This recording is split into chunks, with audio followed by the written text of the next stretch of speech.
বাংলাদেশের কালচারে দেখা গেছে যে আসলে ডান বাম ইসলামিক মধ্যপন্থী সবাই একসাথে কাজ করছে। এবং আমার ওই ডায়লগটা খুবই ভালো লাগছে, যেটা ছাত্র দলের প্রার্থী এবং ছাত্রশিবির প্রার্থী বলছে যে হারা জিতার কিছুই নাই, কারণ আমরা 5ই আগস্টের পরে যারা আমরা মানে ইয়ার পক্ষে ছিলাম, জুলাই আন্দোলনের পক্ষে ছিলাম, তারা সবাই জিতে গেছে।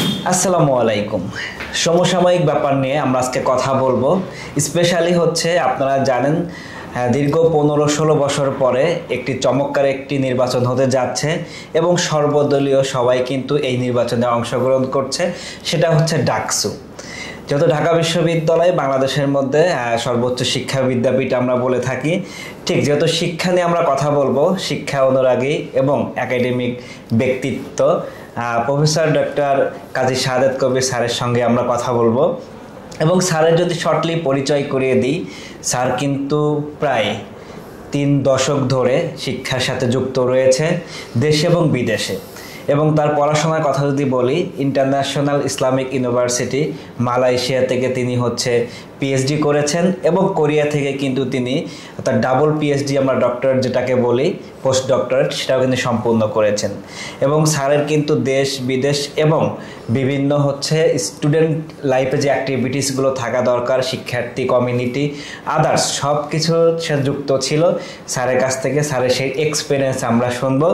বাংলাদেশের ছাত্র রাজনীতি এবং দেশের বাইরে ছাত্র রাজনীতি সম্পর্কেও স্যারের কাছ থেকে আমরা শুনবো। স্যার কেমন আছেন? আলহামদুলিল্লাহ, থ্যাংক ইউ। প্রথম যে প্রশ্নটা করতে চাই, আপনার ম্যাক্সিমাম একাডেমিক অর্থাৎ নিজস্ব একাডেমিক শিক্ষা জীবন আপনি দেশের বাহিরে সম্পন্ন করেছেন। তো বাংলাদেশে ইতিমধ্যেই আপনি জানেন ঢাকা বিশ্ববিদ্যালয়ের ডাকসু নির্বাচনে ক্যাম্পেইনিং চলছে এবং সেপ্টেম্বরের 9 তারিখে হচ্ছে এটা নির্বাচন অনুষ্ঠিত হবে। বাংলাদেশের এই বর্তমানে 25-এর ডাকসু এবং 90-এর ডাকসুর সাথে পার্থক্য বা মিল অমিল আপনি কি দেখছেন? Okay, thank you very much Adnan, আমাকে এত সুন্দর একটা প্রোগ্রাম ইনভাইট করার জন্য। ওকে, খুব ইন্টারেস্টিং কোশ্চেন। কারণ হলো যে যারা বর্তমান প্রজন্মে, তারা তো আসলে তাদের কোনো আইডিয়াই নাই আসলে যে বাংলাদেশে 70 এবং 80 দশকে বা ইভেন 90 দশকে কী রাজনীতি ছিল। পার্টিকুলারলি আমি যদি ছাত্র রাজনীতির কথা বলি, তো এটা একটা বড় ধরনের পরিবর্তন আমি বলি যে বাংলাদেশের ছাত্র রাজনীতিতে। কারণ হলো যে আমরা জানি যে বাংলাদেশ স্বাধীনের পরেই কিন্তু যে ছাত্র রাজনীতি, এটা ছাত্র রাজনীতি পুরোপুরি ছিল কনফ্লিক্টিং, এটা সাংঘর্ষিক। অর্থাৎ ছাত্রদের মধ্যে মানে অস্ত্রবাজি বা অস্ত্র ঝঞ্ঝনানি, তারপরে বিভিন্ন ছাত্র সংগঠনের মধ্যে মারামারি, তারপরে হল দখল, সব মিলে এটা একটা অন্য ধরনের একটা পরিবেশ ছিল।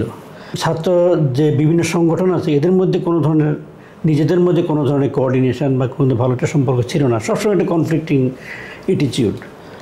তো সেটা বর্তমান প্রেক্ষাপটে আমি মনে করি একটা বড় ধরনের একটা পরিবর্তন, একটা বড় ধরনের পরিবেশ, একটা সুন্দর একটা পরিবেশ আমরা পাইছি, যেটা আমি 34 জুলাই পরবর্তী যারা ছাত্র সংগঠন, যারা বর্তমানে মাঠে আছে, যারা ফিল্ডে আছে, যারা রাজনীতি ছাত্র রাজনীতিতে জড়িত, তাদের মধ্যে এক ধরনের সহাবস্থান, এই সহাবস্থানটা আমাদের পলিটিক্যাল কালচারে কখনো ছিল না।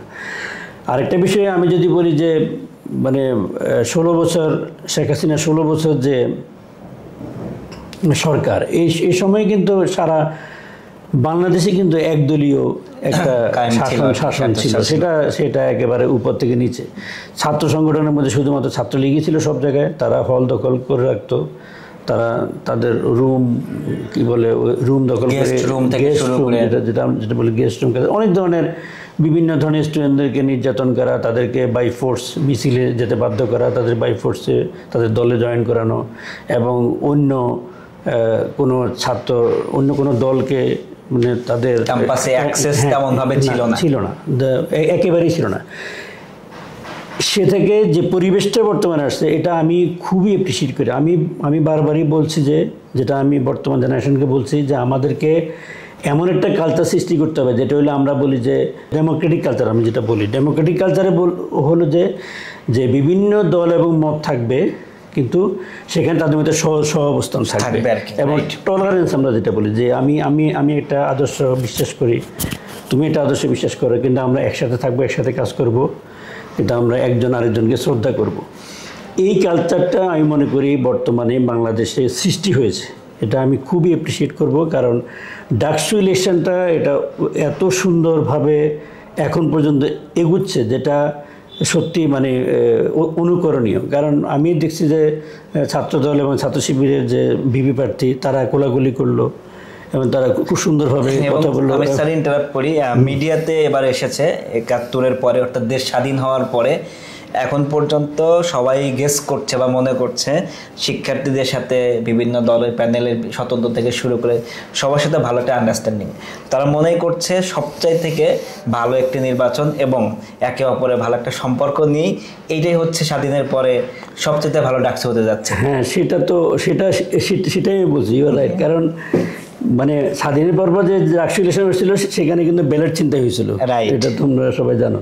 এবং এরপরও বিভিন্ন ধরনের অনেক মারামারি, অনেক কাটাকাটি, অনেক রক্তারক্তি, কিন্তু এই প্রথম ডাকসু ইলেকশনটা শান্তিপূর্ণ হচ্ছে এবং বিভিন্ন দল তারা একসাথে কাজ করছে তারা। এবং আমার ওই ডায়ালগটা খুবই ভালো লাগছে, যেটা ছাত্র দলের প্রার্থী এবং ছাত্র প্রার্থী বলছে যে হারা জিতার কিছুই নাই।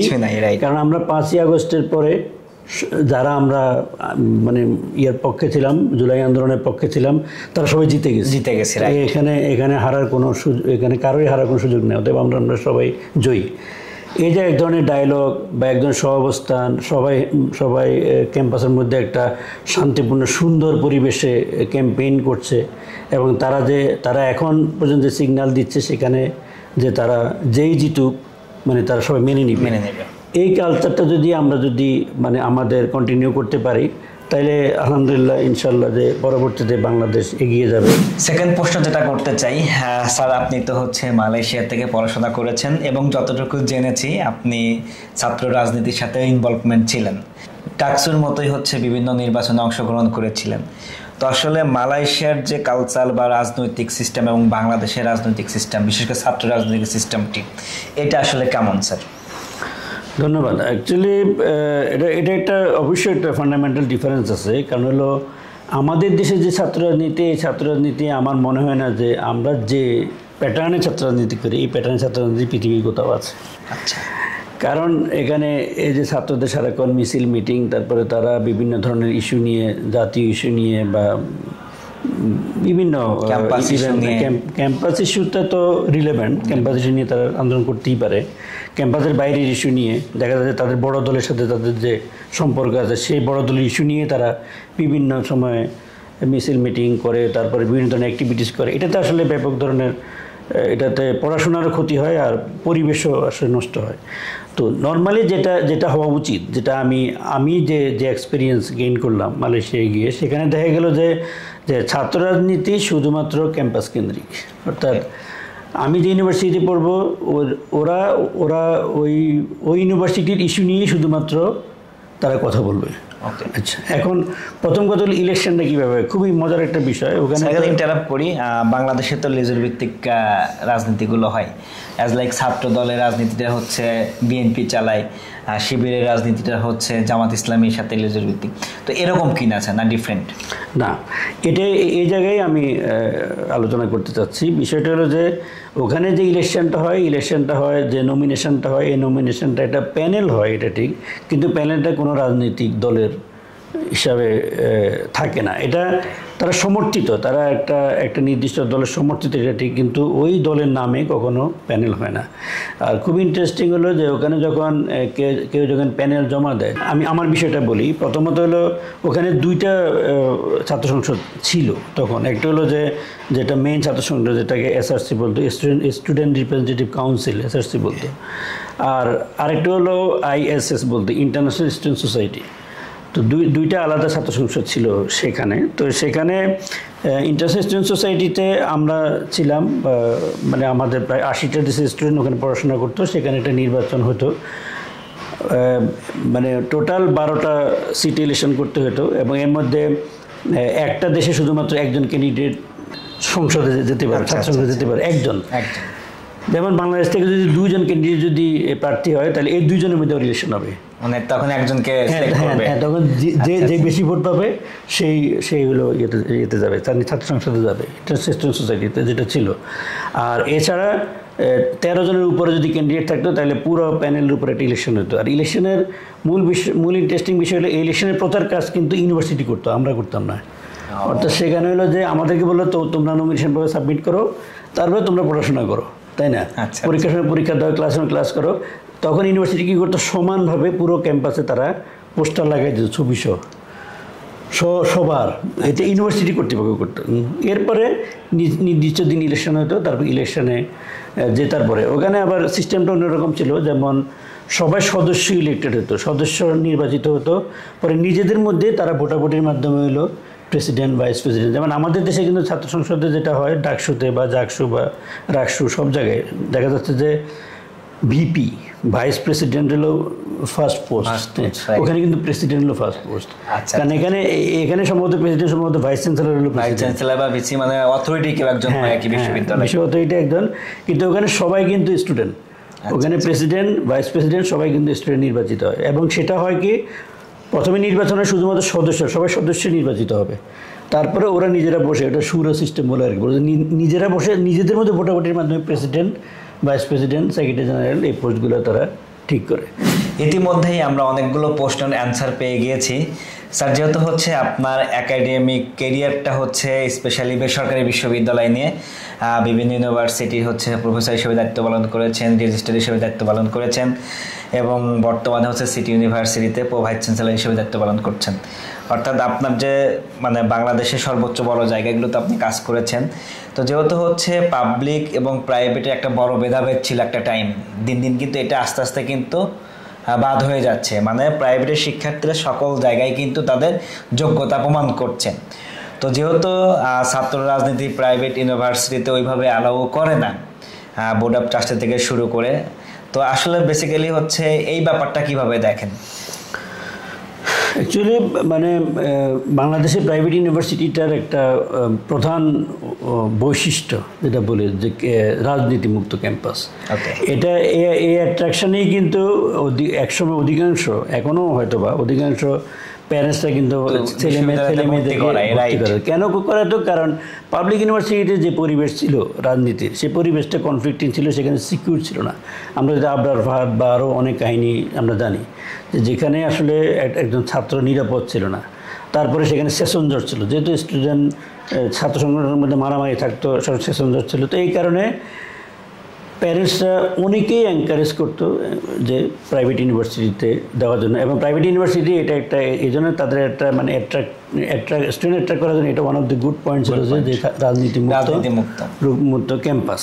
ওকে, তা আমি যেটা মনে করি যে যেহেতু আমাদের দেশে এখনও কনফ্লিক্টিং কালচারটা আছে, আমরা যদিও বলতেছি যে এটা পজিটিভ হচ্ছে, গ্রাজুয়ালি হচ্ছে, হয়তো হবে ইনশাল্লাহ, কিন্তু এখনও এই কালচারটা আছে। আমি এই জন্য মনে করি যে এখনও আমরা প্রাইভেট ইউনিভার্সিটির ক্যাম্পাসে, অ্যাটলিস্ট ক্যাম্পাসে ছাত্র রাজনীতি আসা ঠিক না। আর সেখানে আরও যেটা পয়েন্ট হলো, যেমন পাবলিক ইউনিভার্সিটিতে প্রচুর স্পেস আছে, তাই না? ওখানে মিছিল মিটিং করতেছে, আড্ডা দিচ্ছে, বা কিন্তু আমাদের প্রাইভেটে কোনো স্পেসও নাই। আমরা তো দেখা যায় একটা বিল্ডিং বা এর আশেপাশে একটু জায়গা, তো সেখানে এই ধরনের রাজনীতি আমি মনে করি না যে ঠিক হবে। এই জন্য আমরা এই জন্য স্টুডেন্টদেরকে বলি যে তোমাদের যাদের মতাদর্শ থাকতেই পারে, এটা স্বাভাবিক, থাকাটাই স্বাভাবিক এবং থাকা উচিত, কিন্তু তোমরা পলিটিক্যাল এক্সারসাইজ বা প্র্যাকটিসটা তোমরা ক্যাম্পাসের বাইরে করবা, এটা ক্যাম্পাসের ভিতরে তুমি পলিটিক্স এনো না। আর এখানে দেখা যাচ্ছে ট্রাস্টি বোর্ডও এনকারেজ ফিল করতেছে না, যেহেতু এখানে ট্রাস্টি বোর্ডে একটা ইনভেস্টমেন্ট থাকে, কারণ এখানে তো স্টুডেন্টদের ফির উপরেই কিন্তু ইউনিভার্সিটি চলে। পাবলিক ইউনিভার্সিটি তো গভর্নমেন্টের একটা বড় ধরনের সাপোর্ট আছে, এখানে তো সেটা নাই। তো এই জন্য কোনো ক্যাম্পাসে কোনো ঝামেলা হলে কিন্তু পরে এটা পুরোটাই কিন্তু কর্তৃপক্ষের উপরই পড়ে বা ট্রাস্টি বোর্ডের উপরই পড়ে। এই জন্য ট্রাস্টি বোর্ডও চায় না যে এখানে এই কী বলে রাজনীতি শুরু হোক, এবং আমরা শিক্ষকরাও চাই না, ইভেন ছাত্ররাও চায় না। আমরা যখন ছাত্রের সাথে কথা বলছি, তারাও চায় না যে ক্যাম্পাসের ভিতরে এই রাজনীতি হোক। আমাদের সাথে বিভিন্ন ছাত্রদের সাথে কথা হয়, তারা বিভিন্ন দলের সাথে জড়িত, আমরা জানি। কিন্তু তাদেরকে আমরা বলছি যে তোমরা রাজনীতি করো, বাইরে করো, তোমরা তো বলছে স্যার অসুবিধা নাই, আমরা মানে যে যে নিয়ম সেটা আমরা মেনে চলবো, আমরা ক্যাম্পাসে বা আমাদের হলে আমরা রাজনীতি করবো না, রাজনীতি অ্যাক্টিভিটিস করবো না, এটা আমরা বাইরেই করবো। তো এই জন্য আমি মনে করি যে এখন যে সিস্টেমটা আছে এটা থাকা উচিত, এটা আমাদের স্বার্থেই থাকা উচিত।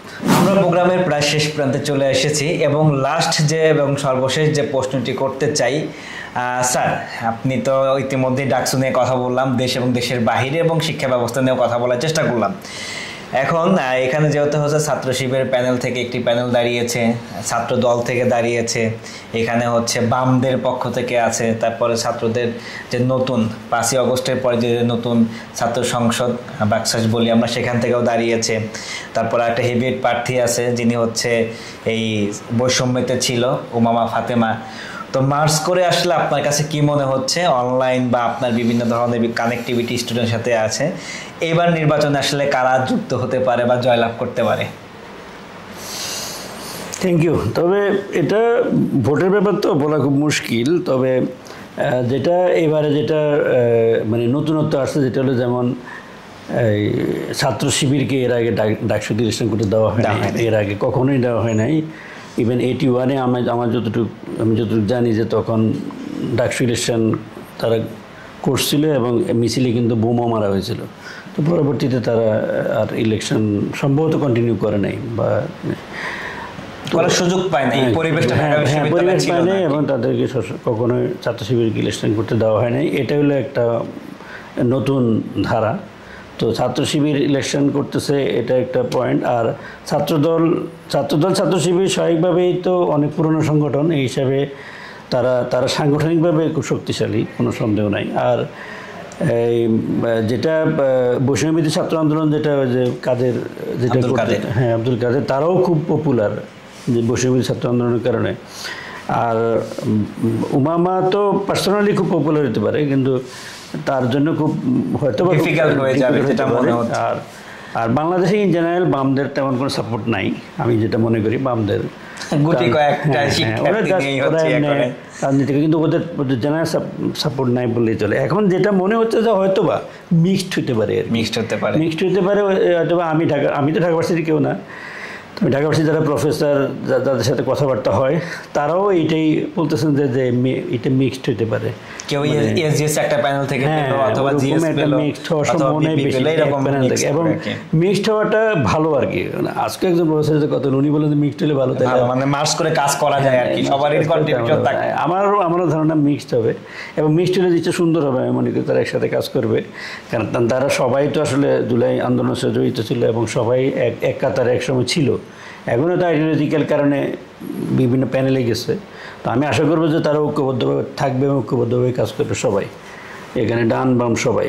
এবং বাংলাদেশে এই প্রথম বাংলাদেশের কালচারে দেখা গেছে যে আসলে ডান বাম ইসলামিক মধ্যপন্থী সবাই একসাথে কাজ করছে, যেটা মানে কি বলে সেন্ট্রাল লেভেলে জাতীয় পর্যায়ে হোক, যেখানে ওই যে ঐক্যমত্য কমিশনের মিটিংয়ে তারা একসাথে বসছে, একসাথে গল্প করছে, আলাপ আলোচনা করছে।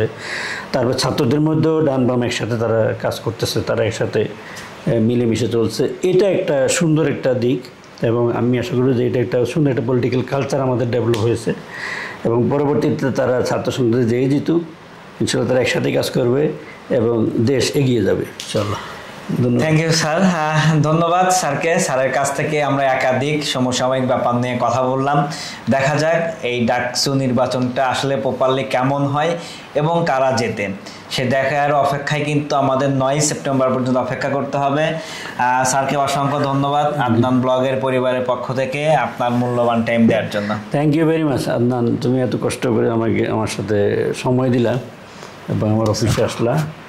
তো আমি তোমার সাফল্য কামনা করি। Thank you sir. Thank you very much. আসসালামু আলাইকুম। আসসালামু আলাইকুম।